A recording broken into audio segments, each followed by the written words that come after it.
Hello दोस्तों, welcome to our channel technical centre. आज मैं एक बहुत बड़ी अपडेट लेके आए हैं।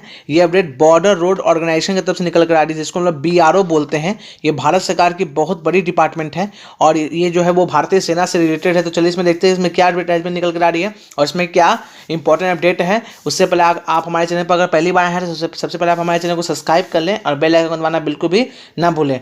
देखिए यहाँ पर जो BRO है, बॉर्डर रोड ऑर्गेनाइजेशन, ये मिनिस्ट्री ऑफ डिफेंस के अंदर में काम करते हैं। इसमें ITI वाले बच्चों के लिए यहाँ पर बहुत अच्छी वैकेंसी निकाली गई है। जिन बच्चों ने भी ITI किया है उनके लिए यहाँ पर बहुत अच्छा मौका है, उनको यहाँ पर एक जॉब का मौका दिया जा रहा है। तो चलिए देखते हैं कि इसमें कौन कौन से ट्रेड के बच्चे एलिजिबल होंगे और उनके लिए क्या क्वालिफिकेशन रखा गया है और इसका सिलेक्शन प्रोसेस क्या रहने वाला है और इसका आप फॉर्म कैसे अप्लाई कर सकते हैं। मैं सारी बातें इसमें करूंगा।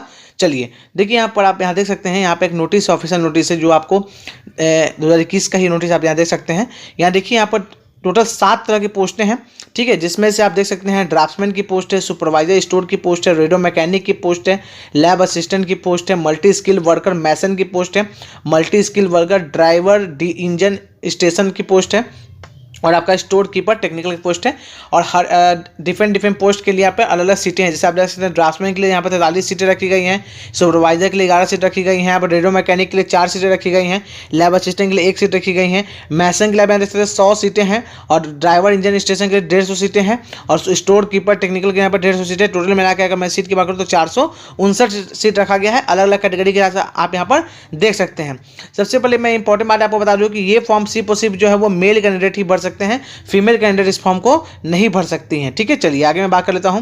देखिए इसमें सबसे पहले अगर मैं बात करूं अगर मैं इसके एलिजिबिलिटी क्राइटेरिया की बात करूं, देखिए इसका फॉर्म आप बाद में बताऊंगा मैं आपको कैसे भर सकते हैं। पहले आप एलिजिबिलिटी क्राइटेरिया आप यहाँ पर देख लीजिए सबसे पहले, ठीक है।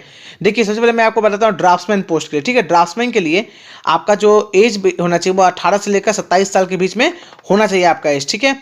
चलिए आप यहाँ पर पे स्केल देख सकते हैं, 29,200 से लेकर 92,300 रुपये तक आपको ड्राफ्ट्समैन का पे स्केल दिया जाएगा। ड्राफ्ट्समैन के लिए आपका जो क्वालिफिकेशन है वो क्या मांगा गया, देखिए यहाँ पर आप ड्राफ्ट्समैन का जो क्वालिफिकेशन वो मांगा गया 10+2 with science subject from a recognised board, यानी कि आपका 10+2 होना चाहिए। आपने अगर इंटरमीडिएट किया है साइंस से और साथ ही साथ आपने अगर 2 साल का आर्किटेक्चर या ड्राफ्ट्समैनशिप में ITI किया है तो आप इस फॉर्म को भर सकते हैं। या अगर आपने ड्राफ्ट्समैन सिविल से किया है तो आपको उसके साथ 1 साल का एक्सपीरियंस चाहिए, ठीक है। ध्यान रखिएगा, आप आर्किटेक्चर या ड्राफ्ट्समैनशिप से होंगे तभी आपको एक्सपीरियंस नहीं चाहिए। अगर आप ड्राफ्ट्समैन सिविल से अप्लाई करेंगे, आप यहाँ पर देख सकते हैं साफ साफ लिखा है, अगर आप ड्राफ्ट्समैन सिविल से अप्लाई करते हैं तो आपको 1 साल का एक्सपीरियंस देना पड़ेगा, ठीक है। चलिए अब मैं आगे बात कर लेता हूँ। आगे मैं यहाँ पर देखिए सुपरवाइजर स्टोर की अगर मैं बात करूँ, ठीक है, तो सुपरवाइजर स्टोर में आप यहाँ पर देख सकते हैं कि यहाँ पर जो आपका डिग्री है वो आप यहाँ देख सकते हैं कि आपका यूनिवर्सिटी या किसी भी रिकॉग्नाइज्ड यूनिवर्सिटी से आपका डिग्री होना चाहिए। इसके अलावा आपने सर्टिफिकेट किया हो मटेरियल मैनेजमेंट या इन्वेंट्री कंट्रोल में तो आप इस फॉर्म को अप्लाई कर सकते हैं, ठीक है। इसका भी एज लिमिट 18 से 27 रखा गया है। इसका पे स्केल आप यहाँ पर देख सकते हैं। चलिए अब मैं तीसरे पोस्ट की बात कर लेता हूँ।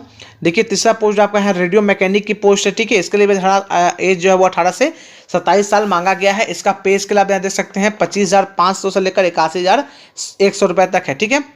इसमें बोला गया है कि आपका 10th होना चाहिए। इसमें बोला गया है कि आपका 10th होना चाहिए और 10th के साथ आपका जो रेडियो मैकेनिक ट्रेड है, रेडियो मैकेनिक में आपने ITI किया हो, ठीक है। साथ ही साथ आपने 2 साल का एक्सपीरियंस कहीं से लिया हो, किसी भी गवर्नमेंट या प्राइवेट इंस्टीट्यूट से, या तो गवर्नमेंट इंस्टीट्यूट से या तो प्राइवेट इंस्टीट्यूट से अगर आपने एक्सपीरियंस लिया है तो आप इस फॉर्म को अप्लाई कर सकते हैं। रेडियो मैकेनिक ट्रेड से अगर आपने ITI किया है तो आपके लिए बहुत अच्छा मौका है, ठीक है। चलिए अब मैं आगे बात करता हूँ। अगर मैं यहाँ देखिए ये चूँकि ITI पर पोस्ट नहीं है तो इसके लिए मैं इसमें बात नहीं करूँगा। नेक्स्ट पोस्ट देखिए यहाँ पर आप मल्टी स्किल्ड वर्कर मैसन की बात मैं करूँगा, ठीक है।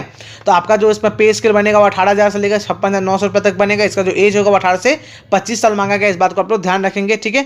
इसमें आपका जो क्वालिफिकेशन वो 10th मांगा गया है। साथ ही साथ अगर आपने मैसन ट्रेड से अगर आपने ITI किया है तो आप इस फॉर्म को भर सकते हैं, ठीक है। अगर आपने मैसन या बिल्डिंग कंस्ट्रक्शन किसी भी ट्रेड से ITI किया तो आप इस फॉर्म को आराम से भर सकते हैं, ठीक है। चलिए अब मैं आगे देख लेता हूं मल्टी स्किल वर्कर या ड्राइवर इंजन का, ठीक है। तो इसमें भी आपका एज 18 से 25 साल मांगा गया है। इसका पे स्केल आप देख सकते हैं 18,000 से लेकर 56,900 रुपये तक है, ठीक है। इसमें जो आपका जो आपने अगर मैकेनिक मोटर व्हीकल यानी MMB जिसको बोलते हैं आप लोग, MMB से अगर आपने ITI किया है या ट्रैक्टर से आपने ITI किया है तो आप इस फॉर्म को आराम से भर सकते हैं, ठीक है, बिना किसी एक्सपीरियंस का भी। चाहे आप SCBT से हो या NCBT से आप इस फॉर्म को अप्लाई कर सकते हैं, ठीक है। तो ये कुछ इंपॉर्टेंट पोस्टें थी जो ITI वाले बच्चों के लिए था। चलिए मैं इसको बताता हूँ कि इसका फॉर्म आप कैसे अप्लाई कर सकते हैं और इसके फॉर्म को भरने के लिए आपको क्या क्या क्वालिफिकेशन रखा गया है, ठीक है। चलिए मैं एक एक करके सारी बातें इसमें करता हूँ। अगर आपको वीडियो पसंद है तो सबसे पहले हमारे वीडियो को लाइक करें और ज़्यादा बच्चों में इसको शेयर कर दें, ताकि जिन बच्चों को अपडेट नहीं मिल पाया उनको भी अपडेट मिल सके। चलिए देखिए यहाँ पर आप यहाँ देख सकते हैं कि मैं सिलेबस की बात करूँ, सबसे पहले मैं एग्जामिनेशन सिलेबस की बात करूँ तो देखिए यहाँ पर ड्राफ्ट्समैन के लिए ये ग्रुप सी की पोस्ट है, आप देख सकते हैं ग्रुप सी की पोस्ट है। और यहाँ पर आप देख सकते हैं इसका जो क्वालिफिकेशन है उसके हिसाब से आप यहाँ देखिए इसका जो रिटन टेस्ट होगा उसमें आपको इतने सब्जेक्ट पूछे जाएंगे, ठीक है। आपको मैथ्स का क्वेश्चन पूछा जाएगा, ठीक है। आपको मेंसुरेशन का क्वेश्चन पूछा जाएगा, आपका सिविल इंजीनियरिंग का ड्राइंग से क्वेश्चन पूछा जाएगा, आपका मैथ्स से क्वेश्चन पूछा जाएगा, क्वांटिटेटिव एप्टीट्यूड और आपका जीके से क्वेश्चन पूछा जाएगा ड्राफ्ट्समैन के लिए, ठीक है। चलिए अब मैं आगे बात करता हूँ। आप यहाँ देख सकते हैं कि सुपरवाइजर स्टोर के लिए भी आप यहाँ देख सकते हैं कि किस सब्जेक्ट से क्वेश्चन पूछा जाएगा, आप यहाँ पर पढ़ सकते हैं। रेडियो मैकेनिक के लिए आप यहाँ देख सकते हैं किस सब्जेक्ट से आपका क्वेश्चन पूछा जाएगा, पढ़ सकते हैं। वैसे करके आप डिफरेंट जो भी पोस्ट है उसके लिए आप यहाँ पर पढ़ सकते हैं, ठीक है। यहाँ पर आपको पढ़ सकते हैं। मैं इसका जो पीडीएफ लिंक को अपने डिस्क्रिप्शन बॉक्स में दे दूंगा, आप हमारे टेलीग्राम चैनल को ज्वाइन करके इसका पीडीएफ लिंक डाउनलोड करके आप वहाँ से पढ़ सकते हैं पीडीएफ को, ठीक है। चलिए मैंने आपको सारी बातें बता दी है, ठीक है। देखिए इस फॉर्म को सिर्फ और सिर्फ भारत के सिटीजन नहीं भर सकते और जो फीमेल कैंडिडेट हैं वो इस फॉर्म को नहीं भर सकते हैं, क्लियर है। चलिए अब देखिए जैसे आपका इसका जो सिलेक्शन प्रोसेस होने वाला है उसमें रिटन टेस्ट आपका होगा, ठीक है। आपका प्रैक्टिकल टेस्ट होगा, ठीक है। यानी आपका जो ट्रेड आपने जिस भी ट्रेड साइट किया उसका एक प्रैक्टिकल टेस्ट लिया जाएगा और आपको एक रिटन टेस्ट लिया जाएगा। रिटन टेस्ट में क्या पूछा जाएगा मैंने आपको ऊपर बता दिया है, अलग अलग पोस्ट के अलग चीज़ें पूछी जाएंगी, ठीक है। मैंने आपको सारी बातें बता दी हैं। आई होप आपको सारी बातें समझ में आ गई हैं। अब देखिए मैं आगे समझता हूँ। यहाँ पर देखिए इसका जो फॉर्म होगा वो उसको आपको ऑफलाइन भरना है, ठीक है। आप यहाँ पर देख सकते हैं इस फॉर्म को क्या करना है, आपको ऑफलाइन भरना है, जिसका फॉर्म आप यहाँ पर देख सकते हैं इसी में इन्होंने मेंशन कर दिया। यहाँ पर देखिए ये आपका फॉर्म है, ठीक है। आपको ये आपका ऑफलाइन फॉर्म है, आपको ये ऑफलाइन फॉर्म भरना है। देख सकते हैं बॉर्डर रोड ऑर्गेनाइजेशन का आपका नाम लिखा हुआ है। याद रखिएगा इसमें जो भी पोस्ट आप भरेंगे सब का सब आपको कैपिटल लेटर में भरना है और सारी डिटेल आपको सही प्रोवाइड करना है, ठीक है। आप यहाँ देख सकते हैं, आप यहाँ पर अलग अलग चीज़ें आपको प्रोवाइड करनी है, फोटो चिपकाना है, ठीक है। अब यहाँ पर देख सकते हैं यहाँ पर अलग अलग चीज़ें हैं, क्या क्या आपको भरना है, आप अपने हिसाब से इसको पढ़ लीजिए। इसमें इंपॉर्टेंट चीज़ें जो भी मांगे गई आप उसको सही से भरेंगे। याद रखिएगा सब का सब आपको कैपिटल लेटर में ही भरना है, इस बात को आप बिल्कुल भी ध्यान रखेंगे, ठीक है। आपको यहाँ पर अपना थंब इम्प्रेशन लगाना है, पे सिग्नेचर करते हुए आपको तब भेजना है इसको एनवेलप में करके। चलिए अब मैं इसके इंपॉर्टेंट डेट की बात करता हूँ कि इसका फॉर्म कब तक आपको भेजना है, लास्ट डेट का क्या है, ठीक है। चलिए अब मैं आपको दिखाता हूँ इसका लास्ट डेट क्या है। चलिए मैं इंपॉर्टेंट बातें नीचे कर लेता हूँ यहाँ पर, देखिए, ठीक है। देखिए इसमें कुछ इंपॉर्टेंट चीज़ें बताई गई हैं, ठीक है, जिसमें आपको लिखा गया है कि आपको कैंडिडेट, यहाँ इंपॉर्टेंट चीज़ पढ़िए इसको क्या लिखा हुआ है। Candidate should submit the application in prescribed format only and must sign at the prescribed place. Application should be on good quality A4 size bond 75 GSM paper using one side only, ठीक है। यानी आपको जो इसका print out निकालना है वो आपको A4 साइज पर प्रिंट आउट निकालना है, जो आपको ऑफलाइन फॉर्म इसमें मेंशन है, जो इसमें इंक्लूड किया गया है उसको आपको A4 साइज के पेपर पर निकालना है। और याद रखिएगा आपको 75 GSM का पेपर होना चाहिए। इसलिए आप जब भी किसी भी दुकानदार के अगर आप जा रहे हैं इसको निकलवाने के लिए, इसका फॉर्म आप भरना चाह रहे हैं, इसका जो आप प्रिंट आउट निकलवाएंगे तो आप उनसे कह देंगे कि आपको 75 GSM के पेपर पर ही चाहिए A4 साइज का, ठीक है। और याद रखिएगा आप एक ही साइड पर प्रिंट आउट करवाएगा, एक के पीछे दूसरा प्रिंट आउट नहीं होगा। अगर आप ऐसा करवाते हैं तो आपका फॉर्म रिजेक्ट कर दिया जाएगा, ठीक है। आपको एक पेज पर सिर्फ एक ही साइड करवाना है, दूसरा साइड आपको खाली रखना है, ठीक है। यहाँ पे इन्होंने साफ मेंशन किया है, ठीक, क्लियर है। चलिए अब मैं आगे देख लेता हूँ इसका इंपॉर्टेंट। अब मैंने आपको बता दिया कि इसको किस तरह से आपको भरना है, ठीक है। चलिए अब यहाँ देखिए यहाँ पर इंपॉर्टेंट चीज़ क्या लिखा गया है। Candidate should note the only date of birth as recorded in 10th class examination, ठीक है। यानी 10th क्लास में जो आपका डेट ऑफ बर्थ है वही आपको लिखना है, ठीक है। चलिए बोला है marksheet in place of certificate. देखिए यहाँ इंपॉर्टेंट चीज़ है, बहुत सारे बच्चे कंफ्यूज न कर जाए इसलिए मैं आपको बता देता हूँ। Marksheet in place of certificates will not be accepted as proof of date of birth, ठीक है। अगर आप मार्कशीट डाल रहे हैं इंक्लोजर में सर्टिफिकेट की जगह 10th का सर्टिफिकेट ही आपको डालना है, आपको 10th का मार्कशीट नहीं डालना है, इस बात को आप ध्यान रखेंगे, ठीक है। चलिए अब आकर मैंने आपको बता दिया है कि इसका सिलेक्शन प्रोसेस क्या होने वाला है, ठीक है। मैंने आपको सारी बातें इसमें बता दी हैं कि आपको किस तरह से इसका फॉर्म को अप्लाई करना है। इसका जो एग्जाम होगा आपका OMR बेस्ड होगा, ठीक है। इसमें आपको ऑब्जेक्टिव पूछे जाएंगे, वो दोनों लैंग्वेज में रहेंगे, हिंदी इंग्लिश दोनों लैंग्वेज में रहेंगे, ठीक है। आप यहाँ पर देख सकते हैं नीचे में एज रिलैक्सेशन भी दिया गया है, ठीक है। चलिए मैंने आपको सारी बातें बता दी हैं। आई होप आपको सारी बातें अच्छे से समझ में आगे होगी। यहाँ पर देखिए जो अगर मैं फ़ी की बात करूँ, यहाँ पर इंपॉर्टेंट बात देखिए, इसका एप्लीकेशन फ़ी की अगर बात करो, ठीक है ना।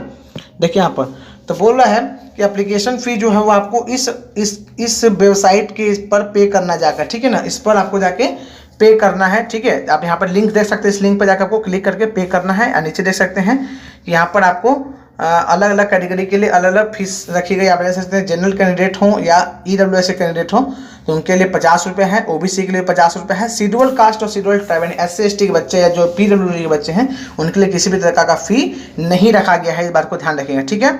चलिए अब एक बात ध्यान रखिएगा कि आप जब भी एप्लीकेशन फॉर्म फिलअप करेंगे तो हिंदी या इंग्लिश में ही सिर्फ करेंगे। आप हिंदी इंग्लिश को छोड़कर कोई थर्ड लैंग्वेज में आप उस फॉर्म को फिलअप नहीं करेंगे। इस बात को आप लोग ध्यान रखेंगे, ठीक है। तो बहुत सारी इंपॉर्टेंट बात यहाँ पर आप मेंशन करने वाली है, आप ध्यान से इसको देख लीजिए, ठीक है ना।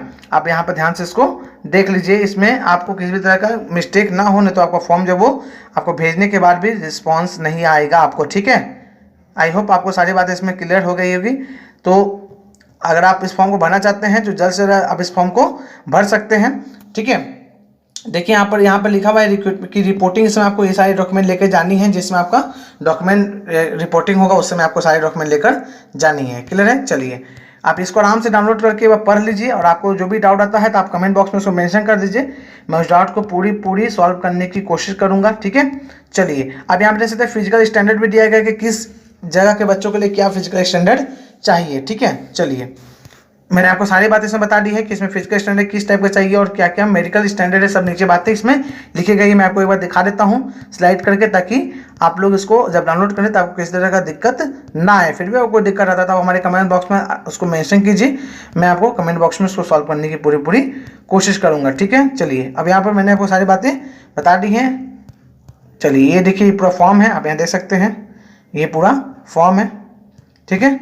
तो आई होप मैंने आपको सारी बातें बता दी हैं कि इस फॉर्म को आप कैसे फिलअप कर सकते हैं, इस फॉर्म का आप जो है वो कैसे आप इसका फॉर्म भर सकते हैं, क्या क्या डॉक्यूमेंट इसमें लगेगा, कौन कौन से इसमें पोस्टें हैं और किन किन बच्चों के लिए ये फॉर्म जो है वो एलिजिबल होने वाला रहेगा, ठीक है ना। देखिए यहाँ पर बोल रहा है कि लास्ट डेट जो है वो एप्लीकेशन का वो BRO की ऑफिशियल वेबसाइट पर आपको मेंशन किया गया है, ठीक है ना। तो आप मैं BRO का ऑफिशियल वेबसाइट जो है आपको लिंक में दे दूंगा, आप वहाँ से जाकर इसका लास्ट डेट देख सकते हैं कि आपका एप्लीकेशन रिसीव करने का लास्ट डेट क्या रखा गया है। इन्होंने इसमें मेंशन नहीं किया है कि लास्ट डेट क्या है कि कब तक ये लोग एप्लीकेशन को एक्सेप्ट करेंगे, इसलिए साफ इन्होंने लिख दिया है कि last date of receipt of application is also available on website www.bro.gov.in। तो आप मैं इसका लिंक दे दूंगा, आप वहां से जाकर इसको देख सकते हैं। आई होप आपको सारी बातें समझ में आ गई। तो बहुत अच्छा ये डिपार्टमेंट है भारत सरकार का, बहुत अच्छा। जो भी बच्चे जिनको भी सेना से में जाने का मन है, जो भी सेना से लगाव रखते हैं, उनके लिए इस फॉर्म को भरें। उन लोग को बहुत अच्छा मौका है रक्षा मंत्रालय में जॉब करने का। जो सीमा सड़क संगठन यानी जो BRO है बहुत अच्छा डिपार्टमेंट है। तो आई होप आपको सारी बातें से समझ में आ गई होगा। फिर भी कोई डाउट होता है तो कमेंट बॉक्स में मेंशन कीजिए और ज़्यादा बच्चों में इसको शेयर करिए। Thank you.